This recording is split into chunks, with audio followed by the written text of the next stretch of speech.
जय हिंद साथियों। मैं आर के स्वामी आप सभी का स्वामी क्लासेस फाजिलिका में स्वागत करता हूं। साथियों, आज की जो क्लास है मिश्रित प्रश्नमाला सीरीज की 8वीं क्लास रहेगी और आज की इस क्लास में हम हिंदी साहित्य और व्याकरण से संबंधित बहुत ही महत्वपूर्ण प्रश्नों का अध्ययन करेंगे जो कि अक्सर परीक्षा में पूछे ही जाते हैं। साथियों, आज की इस क्लास में आपको बहुत कुछ नया सीखने को मिलेगा, इसलिए वीडियो के अंत तक जुड़े रहें। वीडियो को लाइक और शेयर अवश्य करें।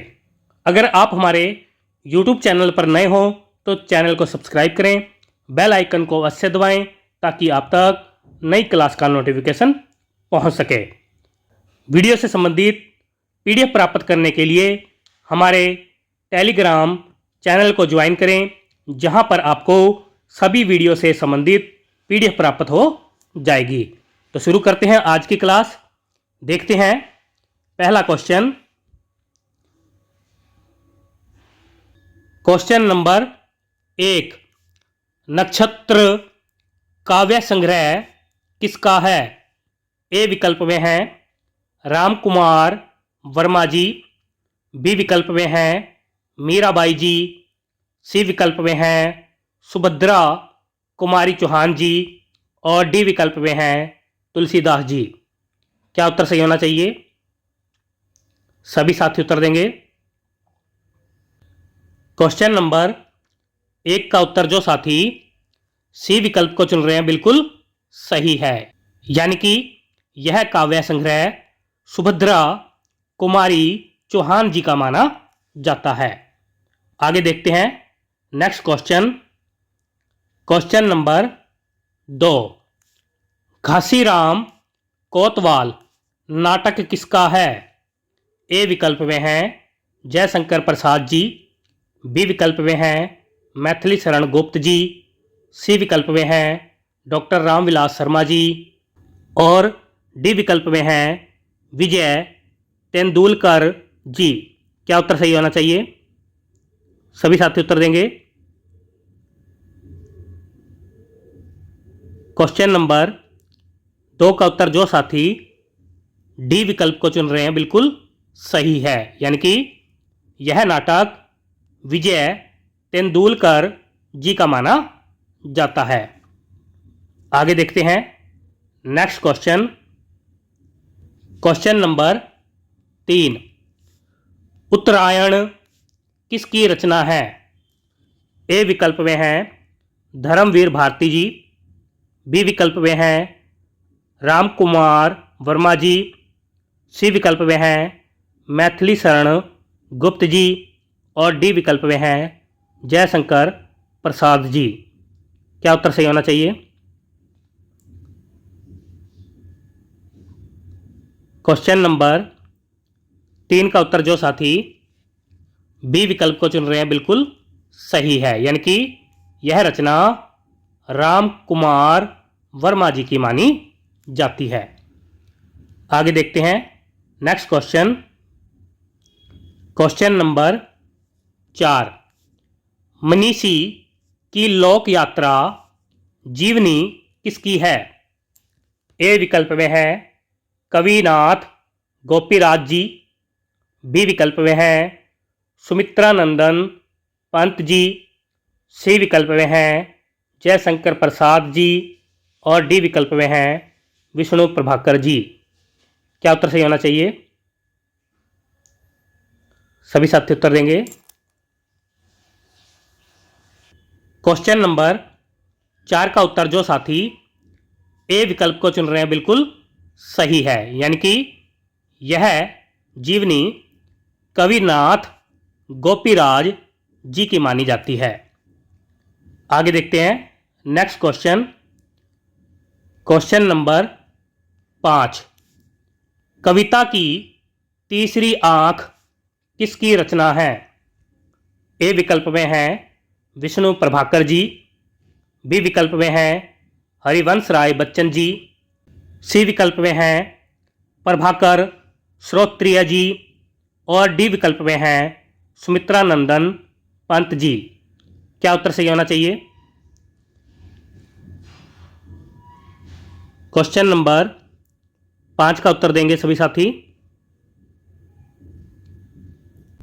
क्वेश्चन नंबर 5 का उत्तर जो साथी सी विकल्प को चुन रहे हैं बिल्कुल सही है, यानी कि यह रचना प्रभाकर श्रोत्रिय जी की मानी जाती है।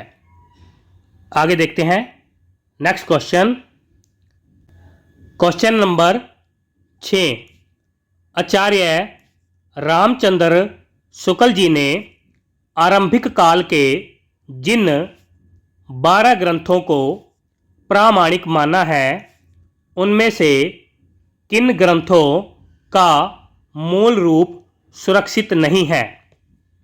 ए विकल्प में है पृथ्वीराज रासो और परमाल रासो। बी विकल्प में है बिसलदेव रासो और विजयपाल रासो। सी विकल्प में है खुमान रासो और हमीर रासो। डी विकल्प में है उपर्युक्त सभी। क्या उत्तर सही होना चाहिए? सभी साथी उत्तर देंगे। क्वेश्चन नंबर 6 का उत्तर जो साथी सी विकल्प को चुन रहे हैं बिल्कुल सही है, यानी कि खुमान रासो और हमीर रासो ग्रंथ के मूल रूप सुरक्षित नहीं है। आगे देखते हैं नेक्स्ट क्वेश्चन। Question number 7। मोहिनी मूर्ति सांवरी सूरती नैना बने विशाल किसकी पंक्ति है? ए विकल्प में है मीराबाई जी। बी विकल्प में है तुलसीदास जी। सी विकल्प में है सूरदास जी और डी विकल्प में है रसखान जी। क्या उत्तर सही होना चाहिए? सभी साथी उत्तर देंगे। क्वेश्चन नंबर 7 का उत्तर जो साथी ए विकल्प को चुन रहे हैं बिल्कुल सही है, यानी कि यह पंक्ति मीराबाई जी की मानी जाती है। आगे देखते हैं नेक्स्ट क्वेश्चन। Question number 8। अंतःकरण की वृत्तियों का नाम कविता यह कथन किसका है? ए विकल्प में है जयशंकर प्रसाद जी। बी विकल्प में है महावीर प्रसाद द्विवेदी जी। सी विकल्प में है हजारी प्रसाद द्विवेदी जी और डी विकल्प में है मैथिली शरण गुप्त जी। क्या उत्तर सही होना चाहिए? अंतःकरण की वृत्तियों का नाम कविता यह कथन किसका है? क्वेश्चन नंबर 8 का उत्तर जो साथी बी विकल्प को चुन रहे हैं बिल्कुल सही है, यानी कि यह कथन महावीर प्रसाद द्विवेदी जी का माना जाता है। आगे देखते हैं next question. Question number 9। Kabir के निर्गुण पंथ का आधार भारतीय वेदांत और सूफियों का प्रेम तत्व है, यह कथन किसका है? ए विकल्प में है हजारी प्रसाद द्विवेदी जी। बी विकल्प में है आचार्य रामचंद्र शुक्ल जी। सी विकल्प में है डॉक्टर रामविलास शर्मा जी और डी विकल्प में है डॉक्टर नगेंद्र जी। क्या उत्तर सही होना चाहिए? बहुत ही महत्वपूर्ण प्रश्न है, सभी साथी उत्तर देंगे। क्वेश्चन नंबर 9 का उत्तर जो साथी बी विकल्प को चुन रहे हैं बिल्कुल सही है, यानी कि यह कथन आचार्य रामचंद्र शुक्ल जी का माना जाता है। आगे देखते हैं नेक्स्ट क्वेश्चन। Question number 10। प्रगतिवाद समाजवाद की ही साहित्यिक अभिव्यक्ति है, यह कथन किसका है? ए विकल्प में है धर्मवीर भारती जी, बी विकल्प में है डॉक्टर नागेंद्र जी, सी विकल्प में है डॉक्टर राम कुमार वर्मा जी और डी विकल्प में है आचार्य रामचंद्र शुक्ल जी। क्या उत्तर सही होना चाहिए? क्वेश्चन नंबर 10 का उत्तर जो साथी बी विकल्प को चुन रहे हैं बिल्कुल सही है, यानी कि यह कथन डॉक्टर नागेंद्र जी का माना जाता है। आगे देखते हैं नेक्स्ट क्वेश्चन।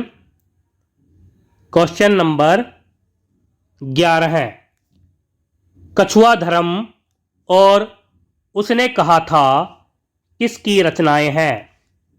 ए विकल्प में है भारतेंदु हरीशचंद्र जी, बी विकल्प में है सुमित्रानंदन पंत जी, सी विकल्प में है चंद्रधर शर्मा गुलेरी जी और डी विकल्प में है विष्णु प्रभाकर जी।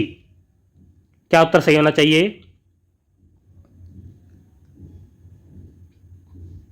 क्वेश्चन नंबर 11 का उत्तर जो साथी सी विकल्प को चुन रहे हैं बिल्कुल सही है, यानी कि यह दोनों रचनाएं चंद्रधर शर्मा गुलेरी जी की मानी जाती है।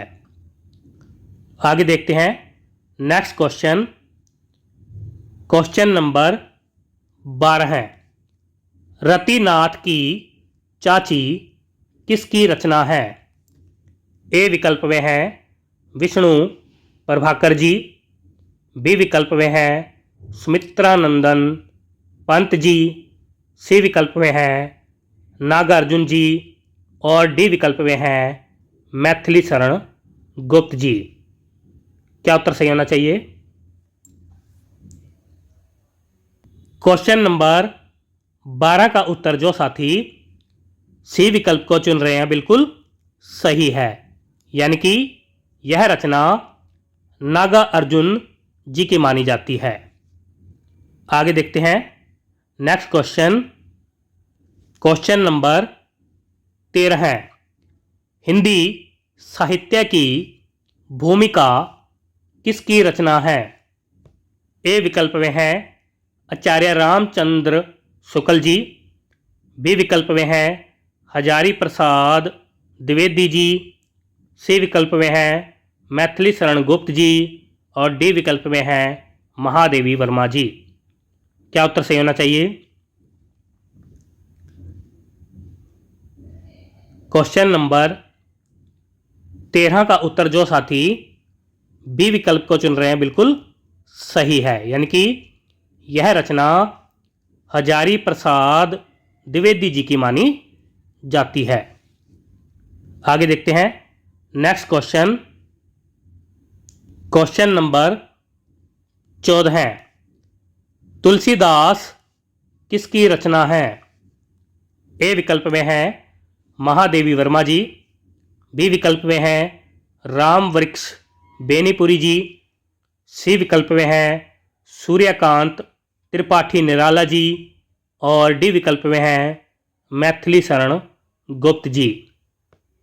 सभी साथी उत्तर देंगे।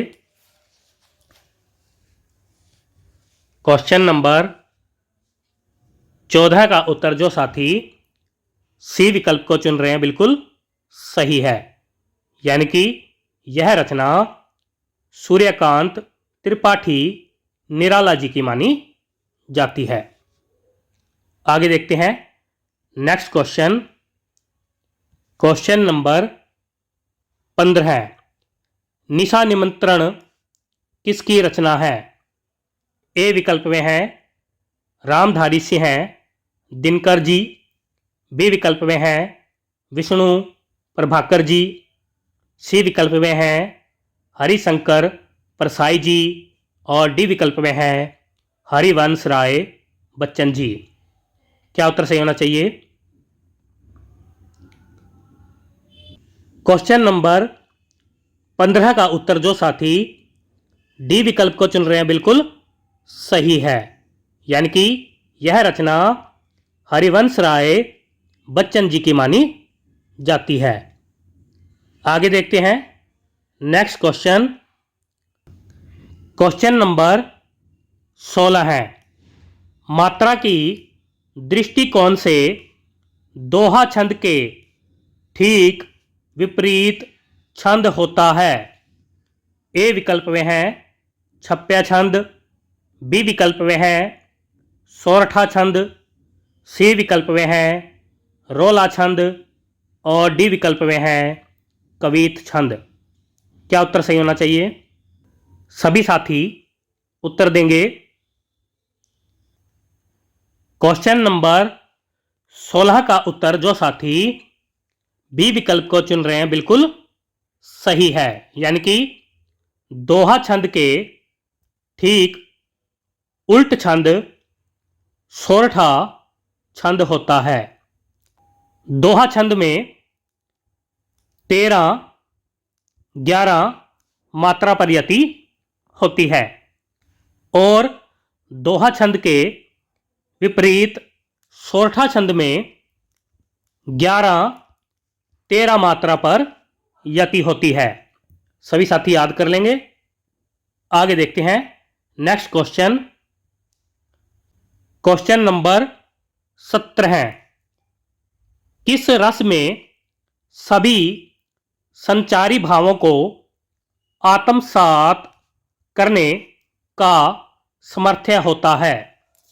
ए विकल्प में है वीर रस, बी विकल्प में है शांत रस, सी विकल्प में है श्रृंगार रस और डी विकल्प में है वात्सल्य रस। क्या उत्तर सही होना चाहिए? सभी साथी उत्तर देंगे। क्वेश्चन नंबर 17 का उत्तर जो साथी सी विकल्प को चुन रहे हैं बिल्कुल सही है, यानी कि श्रृंगार रस में सभी संचारी भावों को आत्मसात करने का सामर्थ्य होता है। आगे देखते हैं नेक्स्ट क्वेश्चन। क्वेश्चन नंबर 18 है, रहीमन पानी राखिए बिनु पानी सब सून, पानी गए ना उभरे मोती मानुष चून। इन पंक्तियों में कौन सा अलंकार है? ए विकल्प में है उपमा अलंकार, बी विकल्प में है सलेस अलंकार, सी विकल्प में है रूपक अलंकार और डी विकल्प में है उत्प्रेक्षा अलंकार। क्या उत्तर सही होना चाहिए? सभी साथी उत्तर देंगे। क्वेश्चन नंबर 18 का उत्तर जो साथी बी विकल्प को चुन रहे हैं बिल्कुल सही है, यानी कि इन पंक्तियों में सलेस अलंकार है। सभी साथी याद कर लेंगे। आगे देखते हैं नेक्स्ट क्वेश्चन। क्वेश्चन नंबर 19, त्रुटि विराम चिन्ह का अन्य नाम क्या है?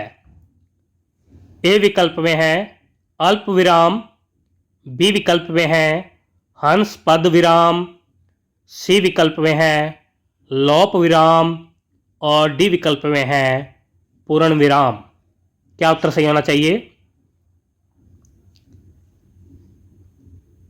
क्वेश्चन नंबर 19 का उत्तर जो साथी बी विकल्प को चुन रहे हैं बिल्कुल सही है, यानी कि त्रुटि विराम चिन्ह का अन्य नाम हंस पद विराम है। आगे देखते हैं नेक्स्ट क्वेश्चन। क्वेश्चन नंबर 20, शायद माताजी आ जाए किस प्रकार का वाक्य है? ए विकल्प में है संदेह वाक्य, बी विकल्प में है इच्छा वाक्य, सी विकल्प में है संकेत वाक्य और डी विकल्प में है इनमें से कोई नहीं। क्या उत्तर सही होना चाहिए? सभी साथी उत्तर देंगे। क्वेश्चन नंबर 20 का उत्तर जो साथी ए विकल्प को चुन रहे हैं बिल्कुल सही है, यानी कि यह एक संदेह वाक्य है। आगे देखते हैं नेक्स्ट क्वेश्चन। क्वेश्चन नंबर 21, उसके बिना तुम कुछ नहीं हो, इस वाक्य में संबंध बोधक शब्द कौन सा है? ए विकल्प में है नहीं, बी विकल्प में है तुम, सी विकल्प में है बिना और डी विकल्प में है उसके। क्या उत्तर सही होना चाहिए? सभी साथी उत्तर देंगे। 21 नंबर क्वेश्चन का उत्तर जो साथी सी विकल्प को चुन रहे हैं बिल्कुल सही है, यानी कि बिना शब्द संबंध बोधक शब्द माना जाता है। आगे देखते हैं next question. Question number 22, Ram गीत गा रहा था, इस वाक्य में कौन सा काल है? ए विकल्प में है पूर्ण भूतकाल, बी विकल्प में है अपूर्ण भूतकाल, सी विकल्प में है सामान्य भूतकाल और डी विकल्प में है इनमें से कोई नहीं। क्या उत्तर सही होना चाहिए? सभी साथी उत्तर देंगे। क्वेश्चन नंबर 22 का उत्तर जो साथी बी विकल्प को चुन रहे हैं बिल्कुल सही है, यानी कि इस वाक्य में अपूर्ण भूतकाल है, यानी कि यह एक अपूर्ण भूतकाल का उदाहरण है। राम गीत गा रहा था, अभी कार्य पूरा नहीं हुआ था, इसलिए यह अपूर्ण भूतकाल है। आगे देखते हैं नेक्स्ट क्वेश्चन। क्वेश्चन नंबर 23, किसी कार्य के करने या होने का बोध कराने वाले शब्द क्या कहलाते हैं? ए विकल्प में है संज्ञा, बी विकल्प में है सर्वनाम, सी विकल्प में है विशेषण और डी विकल्प में है क्रिया। सभी साथी उत्तर देंगे। किसी कार्य के करने या होने का बोध कराने वाले शब्द क्या कहलाते हैं? क्वेश्चन नंबर 23 का उत्तर जो साथी डी विकल्प को चुन रहे हैं बिल्कुल सही है, यानी कि वह क्रिया कहलाते हैं। आगे देखते हैं नेक्स्ट क्वेश्चन। क्वेश्चन नंबर 24, इनमें से सर्वनाम का कौन सा भेद नहीं है? ए विकल्प में है प्रश्नवाचक, बी विकल्प में है निजवाचक, सी विकल्प में है पुरुषवाचक और डी विकल्प में है गुणवाचक। क्या उत्तर सही होना चाहिए? क्वेश्चन नंबर 24 का उत्तर जो साथी डी विकल्प को चुन रहे हैं बिल्कुल सही है, यानी कि गुणवाचक सर्वनाम का भेद नहीं है। गुणवाचक जो है विशेषण का भेद माना जाता है, विशेषण का भेद माना जाता है। आगे देखते हैं नेक्स्ट क्वेश्चन। क्वेश्चन नंबर 25, निम्नलिखित में से किस विकल्प में कारक और कारक चिन्ह गलत है? ए विकल्प में है कर्ता कारक ने, बी विकल्प में है अपादान से अलग पास होने के लिए, सी विकल्प में है संप्रदान के लिए, डी विकल्प में है अधिकरण का की के। क्या उत्तर सही होना चाहिए? सभी साथी उत्तर देंगे।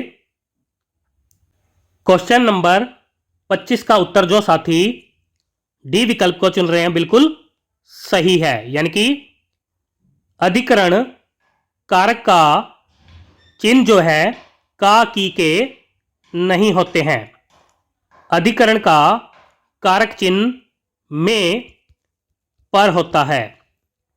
का की के और रा री रे यह सभी संबंध कारक के चिन्ह हैं। सभी साथी याद कर लेंगे। आगे देखते हैं नेक्स्ट क्वेश्चन। Question number 26। निम्नलिखित में से कौन सा शब्द स्त्रीलिंग है? ए विकल्प में है मालिक, बी विकल्प में है हिसाब, सी विकल्प में है आज्ञा और डी विकल्प में है पत्र। क्या उत्तर सही होना चाहिए? सभी साथी उत्तर देंगे। क्वेश्चन नंबर 26 का उत्तर जो साथी सी विकल्प को चुन रहे हैं बिल्कुल सही है, यानी कि आज्ञा शब्द जो है स्त्रीलिंग है। मालिक, हिसाब और पत्र यह तीनों पुल्लिंग शब्द माने जाते हैं। आगे देखते हैं नेक्स्ट क्वेश्चन। Question number 27। जंगम शब्द का विलोम शब्द कौन सा है? ए विकल्प में है दुर्गम, बी विकल्प में है संगम, सी विकल्प में है बंजर और डी विकल्प में है स्थावर। क्या उत्तर सही होना चाहिए? सभी साथी उत्तर देंगे। क्वेश्चन नंबर 27 का उत्तर जो साथी डी विकल्प को चुन रहे हैं बिल्कुल सही है, यानी कि जंगम शब्द का विलोम स्थावर होता है। आगे देखते हैं next question. Question number 28। Kamdev का कौन सा पर्यायवाची नहीं है? ए विकल्प में है मदन, बी विकल्प में है मनसीज, सी विकल्प में है पुष्पसर और डी विकल्प में है सुरपति। क्या उत्तर सही होना चाहिए? क्वेश्चन नंबर 28 का उत्तर जो साथी डी विकल्प को चुन रहे हैं बिल्कुल सही है, यानी कि सुरपति कामदेव का पर्यायवाची नहीं है। सुरपति इंद्र का पर्यायवाची माना जाता है। मदन, मनसीज, पुष्पसर यह तीनों कामदेव के पर्यायवाची माने जाते हैं। आगे देखते हैं नेक्स्ट क्वेश्चन। Question number 29। बाण शब्द का पर्यायवाची शब्द है। ए विकल्प में है धनवा, बी विकल्प में है सर, सी विकल्प में है तोमर और डी विकल्प में है उपर्युक्त सभी। क्या उत्तर सही होना चाहिए? सभी साथी उत्तर देंगे। क्वेश्चन नंबर 29 का उत्तर जो साथी डी विकल्प को चुन रहे हैं बिल्कुल सही है, यानी कि यह तीनों ही बाण शब्द के पर्यायवाची माने जाते हैं। आगे देखते हैं नेक्स्ट क्वेश्चन। Question number 30। अक्षर का अनेकार्थी शब्द कौन सा नहीं है? ए विकल्प में है अंक, बी विकल्प में है ब्रह्मा, सी विकल्प में है मोक्ष और डी विकल्प में है आत्मा। क्या उत्तर सही होना चाहिए? क्वेश्चन नंबर 30 का उत्तर जो साथी ए विकल्प को चुन रहे हैं बिल्कुल सही है, यानी कि अंक जो है अक्षर का अनेकार्थी शब्द नहीं है। ब्रह्मा, मोक्ष आत्मा, यह तीनों अक्षर शब्द के अनेक अर्थी शब्द माने जाते हैं। सभी साथी याद कर लेंगे। प्यारे साथियों, ये थे आज के बेहतरीन 30 क्वेश्चन जो कि अक्षर परीक्षा में पूछे ही जाते हैं। आशा करता हूं कि आज की इस क्लास में आपको बहुत कुछ नया सीखने को मिला होगा। इसी प्रकार से निरंतर अध्ययन करने के लिए चैनल को सब्सक्राइब करें, बेल आइकन को अवश्य दबाएं ताकि आप तक नई क्लास का नोटिफिकेशन पहुंच सके। अगर आपने हमारी अभी तक पहली वाली क्लासें नहीं देखी है तो आप प्ले लिस्ट में जाकर उन क्लासों को अवश्य देखें और हिंदी की बेहतर तैयारी करें। तो मिलते हैं अगली क्लास में, तब तक के लिए जय हिंद।